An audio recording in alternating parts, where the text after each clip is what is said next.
Can you guys say that with me? Ready to fight and ready to lead. Good morning, brothers and sisters. Good afternoon, brothers and sisters. My name is Lakesha Harrison. I am the president of AFSCME Local 3299. I am a licensed vocational nurse from Santa Monica Hospital that's part of the UCLA system in Los Angeles. I was visited by an organizer who challenged me to step up and get involved in the union. He pushed me to come forward and lead, even though I wasn't sure that I had it in me.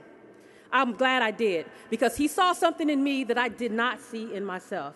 That's why today I'm president of my local with 20,000 members. I'm a vice president of the California AFL-CIO, and I'm an international vice president for AFSCME. Thank you.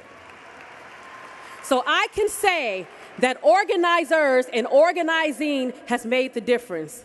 And I know my story isn't unique. All across this nation and all across our union, public service workers have found their voice in AFSCME, and they have stepped up to lead. And it is usually because someone talked to them one-on-one, often in their homes, and encouraged them to contribute their skills and abilities to make the difference. That, my fellow AFSCME members, is what organizing is all about. And we need to multiply those efforts tenfold across this nation, one by one. The stakes are higher than ever before. We live in a world where the library on Main Street is forced to cut back its hours one day, and the CEO of Wall Street takes millions of dollars in bonuses the next day. And that's our tax dollars.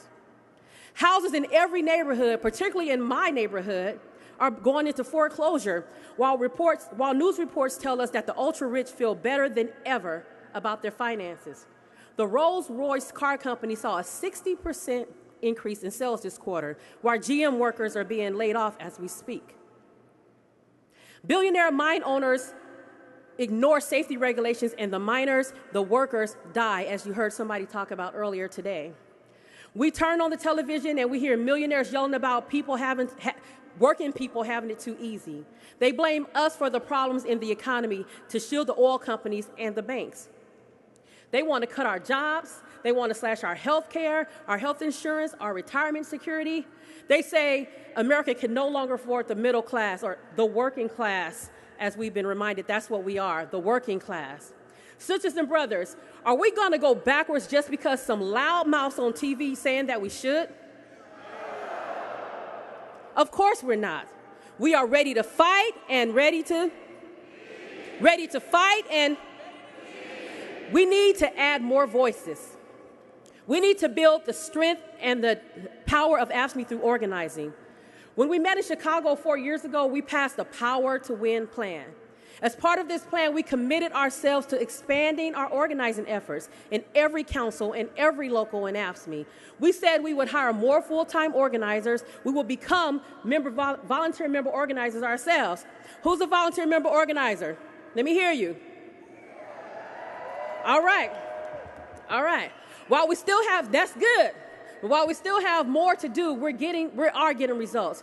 Earlier this year, the AFL-CIO recognized AFSCME for leading the entire labor movement in growth in 2009. Let's give it up. We are leading the way. And across the country, public service workers are choosing to join us, AFSCME, to fight for economic justice. Today, we have a number of workers from across the country to share their stories about how and why they chose AFSCME. Their stories are very diverse, and as diverse as this union is.